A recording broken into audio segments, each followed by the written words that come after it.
My background is really not in almost anything that's being talked about here throughout the conference. My background really is mostly in religion and philosophy, dealing with manuscript evidence and things like that. But the fact of the matter is, when dealing with manuscript evidence, it's a very meticulous science, I think, and trying to find lines of consistency through different manuscripts is very important when you're dealing with religious and philosophical texts. And I try to do the same thing when I look at testimony that eyewitnesses and sometimes ear witnesses gave during deposition, or whether it be in cross-examination, or whatever the case may be. There's been a lot of mention early on today about probability. I'm not going to have any PowerPoint. I'm not going to do differential calculus up here, because God knows I couldn't do it if I wanted to. But some of the things that I teach in a philosophy class certainly would be chided, scolded for such silly, sophomoric, bordering on asymptotical assumptions. The notion that, the 3 days, you'd have to plan for a conspiracy the 1 day, as if people involved in conspiracy put it out on the hotline for everyone to verify ahead of time. I mean, that seems to me to be a little silly. The whole Ruby thing, 1117, 1121, it could very well be they just waited for Ruby to get set. That's certainly a possibility. But I think the worst one is when I heard, and I quote, the notion that the probability of unpopular conspiracies, and I immediately thought to myself, well, does that mean there's a high probability if it's a popular conspiracy? I mean, where does this type of logic lead us? Well, that being said, there's been all types of quotes from Voltaire and Isaiah the prophet and the book of Job, but I'd like to quote Winnie the Pooh, if that's okay, this morning. Obviously, one of my favorite quotes is when he simply said, think, think, think. And that's what I want you to do this morning. As we go through this evidence, just think a little bit. Famous philosopher by the name of Leibniz said that it's not good enough just to ask questions. You must ask the right questions. Because if you ask the wrong questions, the conclusion that you're going to arrive at is not going to be the correct one. Walter Cronkite said, and it was quoted, I believe, last night, that we must have faith in the Warren Report. Well, let's take the biblical definition of faith and see how that squares. The biblical definition of faith goes as follows. Hebrews 11:1 says, "Now faith is the substance of things hoped for." Well, that to me applies to the Warren, but not much substance. And the evidence of things not seen. And frankly, we haven't seen very much at all. So I guess taking that definition by Walter Cronkite, I guess I do have faith in the Warren Report. I think the problem with the critical research community in a lot of ways is that we, in a way, have been our own worst enemies and constantly shooting ourselves in the foot or in the feet with the most weird theories that can possibly be imagined. It's not odd that sometimes we would be considered a confederacy of dunces sometimes. And to me, the big one now and the latest cause célèbre is the whole notion behind the Zapruder film that it's been forged. And one of the proponents of that has actually suggested, well, in 1964, look at all the high-tech stuff they did with the movie Mary Poppins. Well, to compare the Zapruder film to Mary Poppins, I guess it would take a spoonful of sugar to swallow that one. That whole notion to me is just absolutely insane. I mean, everything, by the end of the day, everything is faked. And if everything has been faked and everything has been forged, where does that leave us when we look at the evidence, for goodness sakes? So what I would like to do is take a brief moment this morning, take a look at some of the witnesses that gave public testimony for the HSCA. Now, I interviewed Professor Blakey for 2.5 hours about 4 years ago. And I must tell you that Professor Blakey is charming, he's articulate, he's bright, and he was very accommodating for the entire 2.5 hours. I asked him question after question, peppered him with question after question, because at the time I was finishing my master's thesis, which was on the 52 witnesses that appeared and gave public testimony before the HSCA. I asked him, since all your conclusions really, except for one minor thing, pretty much endorse the entire Warren Report, then why didn't you call their chief witness, Howard Brennan?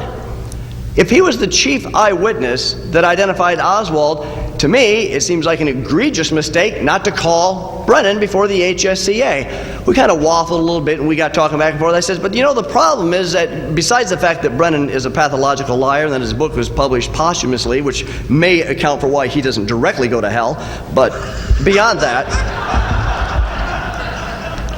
The problem with, when you read the Warren Report, it says that they showed Brennan the Zapruder film. Nothing could be further from the truth. They never showed Brennan the Zapruder film. Let me tell you what they showed Brennan. They showed him one frame from the Zapruder film, a negative, and asked him to identify himself in one frame, which is only an 1/18 of a second long, in the Zapruder film. You know, when Bellin was cross-examining Brennan, he noticed that Brennan's legs weren't visible facing toward Elm Street, which is where the reenactment has Brennan. The fact of the matter is, all one has to do is look at the Zapruder film, and he's actually facing, with his legs over the little wall there, facing Houston Street. No wonder Brennan didn't see anything, and no wonder the HSCA didn't call him, and no wonder that David Bellin, when he noticed that, quickly jeted out of that little cross-examination and immediately went to something else. I asked Professor Blakey, were there any people that he called that he wishes that he wouldn't have called? He immediately mentioned Jack White. He thought that whole thing was an embarrassment and really wishes that he wouldn't have called Jack White, but wishes he would have called Bill Newman. When I asked him about Louis Stephen Witt, Umbrella Man, and I said, you know, why didn't you do the one thing that you should have done? Which is, why didn't you get a picture of Louis Stephen Witt circa 1963, compare it with the photographs you had of Witt in 1963, and just make a casual comparison? Well, he kind of mumbled and got out of that a little bit, but still believes that, you know, Witt is the person in question. When you've got to read Witt's testimony or watch it. I have it on video and audio. It is a masterpiece to watch. This guy, when asked about umbrellas, just happened to have that same umbrella 15 years later, which I guess isn't too completely preposterous, but he says, frankly, I have umbrellas everywhere. They're in the garage or in the truck. My God, this guy was the Penguin, for goodness sakes. Yeah, I had umbrellas all over the place. No wonder he's Umbrella Man. Yeah, and you know, I didn't stay on that too long because, you know, Blakey's very slick. He's a very slick communicator. I don't know why he's so powerful and gets things done. I asked him about Admiral Berkeley, the only doctor present at Parkland and Bethesda. He thought that was a mistake. I had copies of the autopsy photographs with me. And I said, you know, it's interesting that almost every person from Parkland, medical attendant, nurse, doctor, said that there was this hole in the back of John Kennedy's head. I said, is it possible, Professor Blakely, that they were all wrong? What are the odds of that? And he looked at me, never blinked an eye, says, yeah, they're all wrong. Didn't even hesitate, and obviously didn't faze him at all. What's interesting is that I asked him about the 52 witnesses that were showcased, two of which, by the way, are here today, Dr. Wecht and Bob Groden. And I asked him, I said, what was your purpose behind it? He said, the purpose of having those 52 witnesses appear and give public testimony was to showcase our case and the evidence that we had. As I got ready to leave 2.5 hours later, I had a copy of Blakey's book. And I asked Professor Blakey if he would sign it for me. And he signed it, and I didn't even bother to open it, went home, and I opened it. And as I opened the book, I noticed that he spells his name wrong. And I thought, you know, I waited all this time to get a really cool autograph from Blakey, and the guy misspells his name. But, you know, I got to think about it. I said, well, he's been somewhat dyslexic with a lot of things, let alone his name. We talked a long time about the headshot in frame 313, and he came up with the whole thing that Dr. Robertson talked about the neuromuscular reaction. I said, but you should have known better than that, Professor Blakey. He said, what do you mean by that? I said, because you had evidence that when a shot strikes someone in the head, that it sends them backwards. He said, what are you talking about? I said, I'll tell you what I'm talking about, because you not only investigated the Kennedy assassination, you investigated the King assassination. And based on your theory, when King got shot in the head, it should have flown him over the balcony onto the floor. He looked at me, I'm perplexed, you know, again, weaseled his way out of it. But I must say, it was a very eventful 2.5 hours. It was very interesting. And I must say, he is still to this day rather accommodating if I call him up and want to annoy him and bug him again. Now, let's take a look at just a few. We obviously don't have time to go through all 52. Let's take a look at Ida Dox. Now, Ida Dox is a very interesting individual. I talked to Ida Dox twice on the phone, October 14th and October 28th. I believe it was either in 98 or 99, I don't recall exactly. And she lives in Bethesda, Maryland. Her name, by the way, is not Ida Dox. I'll tell you afterwards if you really want to know her real name, it is not Ida Dox. I requested every document from the National Archives that had her name or the other name on it, and they sent me a huge package of stuff, and I'm going through all this stuff and reading her testimony. And as you notice on the handout that I gave you on her testimony, it says, she's asked by Mr. Purdy, how did you determine what to illustrate for the select committee?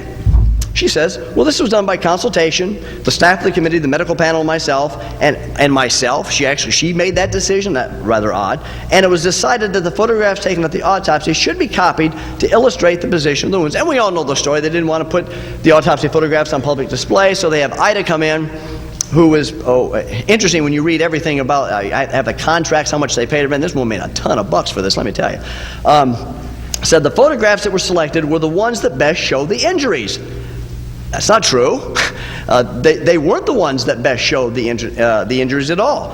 And then he says, what photographs did you attempt to copy? 4 photographs. One that shows the back of the head, that we've seen. Another one shows the upper back, that we've seen, and she cleaned that up a little bit. The side of the head, we have not, I've never seen that one, maybe you have, I've never seen it. And the front of the neck, that one we have seen. Interesting. Turn the page over to the next page. And where Mr. Purdy says, why was it necessary to use duplicates? And she gives this idea about, well, she didn't want to bug the people at the National Archives and things like that. I'm going to stave off the very seductive temptation to talk about the back of the head photograph, because that is just outrageous when you, and we've all seen it. I'm not really saying a whole lot new today, but sometimes just rehashing some of the older stuff is interesting. But turn to the next part where it says Ida Doc questions and answers. These were obviously questions prepared ahead of time that they prepped Ida with, one of which, how did you determine what to draw? Duplicate the autopsy photographs which show the key wound areas. Again, simply not true. And I'll let you read that on yourself and how she took away blood that was on the skin and things like that. Now, it really gets interesting. In the process of requesting all these documents, they sent me other documents. This is one that is from Dr. Michael Baden, who we all love. And every time I see Michael Baden, I just wish he was my father. He's such a wonderful human being, isn't he? I'm sincere. I'm not trying to be funny. He really is a wonderful human being. It says, summary of contact. Called to remind Dr. Baden that he agreed to obtain various photographs of typical bullet wounds in people and clothing, as well as x-rays for our medical report. And I read that and I thought to myself immediately, why? Why would you need pictures of in-shoot or out-shoot bullet wounds if Ida Docs has the original autopsy photographs? Makes no sense to me. How can you outdo that? Well, there's another one for Michael Baden. And this is between Michael Baden and Mark Flanagan. Next visit, photos of typical in-shoot wounds. Well, flip the page again. And this is one that Dr. Robertson used the other night, where Dr. Baden is saying, Ida, you can do much better. I'm thinking, much better than what? If you have the original autopsy photographs, how can you do better than that? Why do you need pictures of bullet wounds? And in fact, Dr. Baden has stated that he doesn't deny this at all, that she was given pictures of gunshot wounds to enhance the wounds on the autopsy photographs when she went to trace them and draw them. Now, to me, there's only one explanation for that. Keep turning the pages, and you see some, maybe the poorest photocopies ever of the back of the head photograph, and the Doc's drawing as well. And you'll have to get these on your own. And if you want to see mine, I have better copies of that I've gotten from Walt Brown and Gary Aguilar. But when you look, and we can argue all day, where's the bullet wound? And Dr. Robertson strongly suggests there's some very good evidence that there were 2 wounds. And so I think the problem is the HSCA found themselves in this either-or kind of Kierkegaardian quagmire of I either have to choose the one up close, not exactly in the colic area, or the one down by the EOP.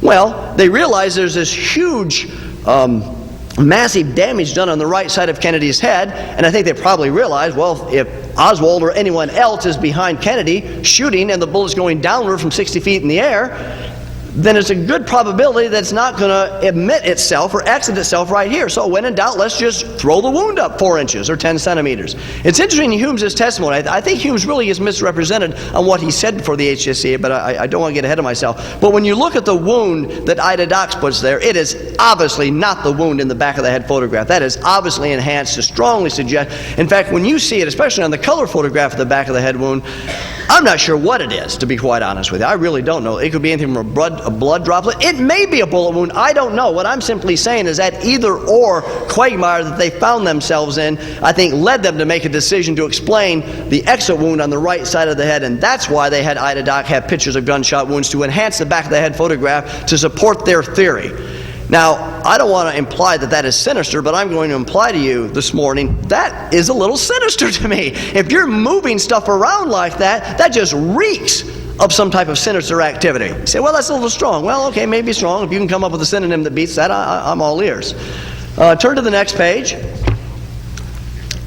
which this was attached to the previous memoranda that I read, which comes from the Medical Legal Investigation of Death book.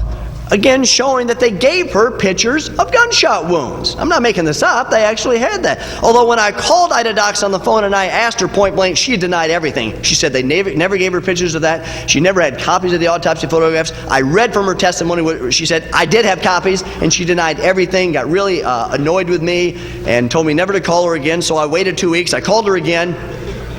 And she again, denied everything. And I was emailing friends at the time. You're picking on that little old lady, whatever. And I said, well, to me this is important. IDADOC just flat out lied to me every question that I asked her. Okay, this is from I think it's volume 7 from the HSCA on page 106 and 107, and I will read this. It says, all members of the panel agree that the upper scalp wound, the location of which is identified by x-rays as approximately 10 centimeters as measured on the x-ray above the external occipital protuberance, is a typical entrance wound. All concur in a striking similarity to the entrance wound in the upper back. I'm not sure how you came to that conclusion, but all agree that the white material is a piece of brain tissue and that it has no relationship to the location of the entrance wound despite the interpretation of the autopsy pathologist. Now I'm going to get into this with Humes, but think about that. Whatever you think of Humes, whatever you think of Boswell, they were not forensic pathologists. Granted, they were hospital pathologists. They were with that skull for 8 hours, for goodness sakes. Every day you do an autopsy on the President of the United States of America? I can understand if it's me, they may forget that. Who cares? But on John Kennedy, you're going to blunder and forget where the entrance was? I just don't believe that. I mean, for goodness sakes, Humes was with Tom Robinson, the mortician, putting the head back together and cleaning it up to put it back in the casket. I can't believe Humes forgot where it was. Now, let's go to Dr. Humes and his testimony, which is a few pages. I'm not obviously covering everything. There's no way that I possibly can. But go to Humes' testimony, and I want you to read exactly what he said, which you really have to watch Humes on video to really see how he handles this. He is annoyed. He doesn't want to be there. It's obvious. And he is an upset man before the HSCA. On page 327, Cornwell says, now I would like to ask you today if you had at least a greater opportunity to look at the photographs along the lines that I have just indicated to you, and if, after doing so, you have a more well-considered or a different opinion, or whether your opinion is still the same as to where the point of entry is.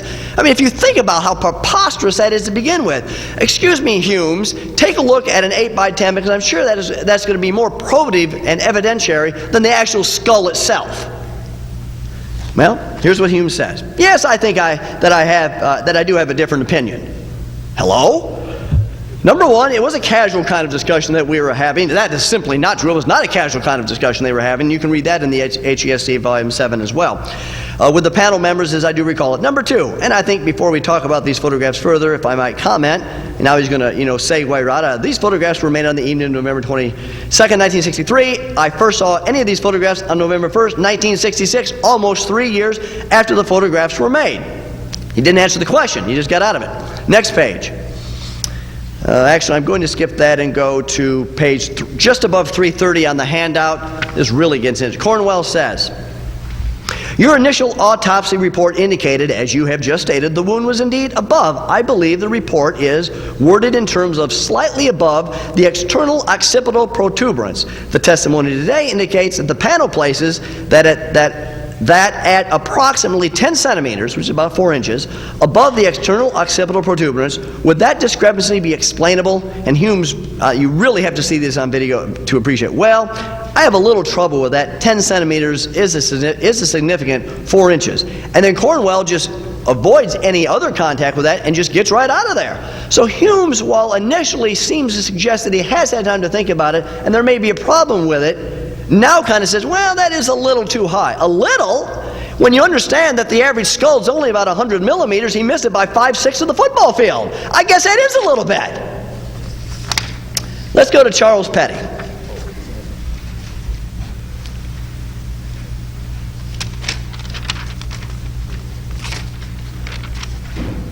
Before I go to Petty, I want to say one other thing back before I forget about Ida Docks. She obviously made a picture of the back wound, the back photograph of JFK. Now, when you look at that back wound, I'm not a forensic pathologist, for goodness sakes. I deal with religious manuscripts. I'm the furthest thing away from a forensic pathologist. And so when in doubt, I quote people who do know something about forensic pathology. And I know on video I have both Dr. Weck and Dr. Bodden say that based on the abrasion collar, although this figure is not in the volume 7 of the HSCA, said that wound was rising at approximately 11 degrees. Now, I know Bodden and a lot of the other ones have Kennedy doing everything from toe touches to everything else in that back seat. But unless he is shot by someone in the trunk or he's doing toe touches, to me, it's a no-brainer at this point. If that wound is going upwards, there's no way that Oswald or anyone else 60 feet in the air behind can possibly be shooting Jack Kennedy. It's impossible. There is no way that happened. So when in doubt, you move the things forward. We have the Rydberg thing. And interesting, when you look at that Rydberg illustration, by the way, that is based on Humes telling Rydberg how to set it up when Humes himself had never even seen the autopsy photographs. Talk about playing in the dark. Okay, let's go to Petty. I'm not going to say a whole lot about Petty. I'm going to say a little bit more about Humes and then say some things about John Conley. The only thing I'm going to say about Petty is what I find that very interesting is that they sandwiched Dr. Weck in between Bodden and Petty. Petty is asked 10 questions. How many times do you think he mentions Dr. Weck's name in 10 questions? 10 times. What is this testimony about? Dr. Weck? Unbelievable. Is that by accident that he sandwiched, in between these two people? Maybe. Maybe there's an actual explanation that they just wanted to do all the medical forensic pathologists in one fell swoop. I don't have a problem with that, but it seems awfully odd that when Petty is more interested in talking about why he disagrees with Dr. Weck than he is talking about, Conley's rib being just slapped and, well, I really don't think the wrist was penetrated. I don't know if you've looked at those x-rays, but it looks like more than slapping went on to that, to Conley's rib. Okay, let's go to some other things about, actually, let's go to John Conley himself. There's some things that are really overlooked, I think, with John Conley. And by the way, before we get to Conley, one final thing about Humes. In 1964, Humes says that the entry wound in the back of John Kennedy's head is about 2.5 centimeters to the right of midline, slightly above the external occipital protuberance. The Clark panel in 1968 said, no, it's really about 4 inches higher. The HSCA says, no, it's about 4 inches higher. And as you can see for Humes' testimony, there's some waffling. He seems to agree, seems to be a little unsure. He's troubled by the whole thing. He goes before the ARB, and this is just absolutely classic. Humes is shown the autopsy photographs, and they say to him, well, in 1964, you said what I just said. In 1978, you seem to change your testimony 15 years later. Dr. Humes, where is the entrance wound in the back of John Kennedy's head? And unbelievable, what he says is, I don't know. He looks at the autopsy and says, I don't know. So in 64 it's here, in 78 it's here, and by 1996, don't worry, it hasn't jumped, it has completely disappeared. So then he sends back a letter to the ARB saying, and who knows why he did this? I don't know why I do most things I do, let alone why Humes does for good. I'm not going to give him a psychological autopsy this morning. I don't know why people do the things they do. Unlike Professor Ron, who seems to have the psychic abilities to know exactly why people do the things they do. I don't know why people do the things they do. The only thing I can tell you is a hard evidence where Humes writes a letter back to the ARB and says, now I'm sticking with my 1964 explanation. It was 2.5 centimeters to the right of midline and slightly above the EOP. So that was his final decision, and unfortunately he's not with us any longer, so who knows what he would say today. Let's take a look at Conley. Conley is an interesting fellow. And by the way, both the Warren Commission and the HSA chose not to believe John Conley. They really did. John Conley never believed in the single bullet theory, though he believed in a conspiracy. And by the way, you don't have to have two shooters to have a conspiracy, people. This notion that you have to have people positioned all over Daley Plaza like some Minutemen out there to have a conspiracy is ludicrous. You only need one shooter, and you can set it up easily and still have a conspiracy. Let's kind of rid ourselves of that notion of how we think about conspiracy. But let's look at John Conley. On page 42, which is the last page of what is now deemed as the Smith handouts. Cornwell says, "Thank you very much, Governor. Let me ask you the same question. What is your memory of the events? What did you see and hear? What happened after the limousine started down Elm Street and passed underneath the Texas School Book Depository?" Listen to what he says very carefully. "Mr. Cornwell, we had just turned to Elm. We had gone, I suspect, 150, 200 feet, when I heard what I thought was a rifle shot. And I thought it came from, I was seated right, as you know, the jump seat right in front of the president, and they have a fairly straight back on them, so I was sitting up fairly erect. I thought the shot came from back over my right shoulder, so I turned to see if I could catch a sight of the president out of the corner of my eye, turning to the right, because I immediately had, frankly, had fear of an assassination, because I thought it was a rifle shot. I didn't think it was a blowout or explosion of any kind. I didn't see the president." Please don't lose that. He is sitting so far to the right of John F. Kennedy that when he turns to the right, he can't see him. Well, now, if the single bullet theory is true, then he has to be not to the right, he's got to be to the left of Kennedy, because that bullet is traveling from right to left. But he is so far to the right that when he turns, he can't even see Kennedy. If he is positioned, as Professor Ron said up this morning, a meager glance, he ought to be able to see John Kennedy, but he can't. And that's why he turns back to his left. And at that point, feels the impact of a bullet. But I don't think we can underestimate or undermine the testimony of John Connally, who over and over again said he did not believe in the single bullet theory, did not think that the same bullet that hit him hit John Kennedy. And he was in the car, for goodness sakes. He knew about rifles. He was an experienced hunter. Yet the Warren Commission and the HSCA chose not to believe John Connally, which is very, very strange, I think. What's interesting is that when we talk about, the famous lapel flip, and we've already seen the photographs of where the bullet in John Connally's coat is too far down for the lapel flip. The fact of the matter is, again, I look at manuscripts. I don't know anything about physics, for goodness sakes, but I know this, that bullet, every frame that Zapruder film goes by, which is 1/18th of a second, that bullet has traveled approximately 130 feet for every Zapruder frame that goes by. Kennedy obviously shows disturbances before frame 224, so it can't be 224 where that lapel is flipping, because at that point that bullet is way through John Connally, the limousine, in the city of Dallas, for goodness sakes. From a physics standpoint, it is impossible to suggest that at frame 224, that is when the bullet goes through. It is going at 1,000th of a second, for goodness sakes. Can't possibly be there. Well, let me close by saying this. I don't have any idea how much time I have left. I talk 90 miles an hour, I know that. How much? Oh, very good, very good. I'm impressed. There's a famous poem by Emily Dickinson that I want to quote, with actually just a few lines from the poem that, as far as I'm concerned, really exemplifies both the Warren Commission, a lot of what the HSCA did. It's a very famous poem by Emily Dickinson called "I Heard a Fly Buzz When I Died." Hands down my famous Dickens poem. And in there she talks about willing her keepsakes away, which suggests that there are things that she can't will away, which most people interpret that, the metaphysical aspect of a human being, the whole notion of the soul. And then she talks about, with blue, uncertain, stumbling buzz, the notion that how can buzzing noise be associated with color? Well, I think Dickinson has this notion that as the individual gets close to death, the senses so merge on one another that you really can't tell the difference between whether it's hearing, whether it's seeing, whether it's smelling, and the senses almost become one at that point. And then she says, at that point, as I think the senses of both the Warren Commission and the HSC to a large part did, as their senses begin to merge, I think the same thing happened to them, as Emily Dickinson closes her poem with one of the greatest closing lines ever in a poem, when she says, at that point, I could not see to see. Thank you very much.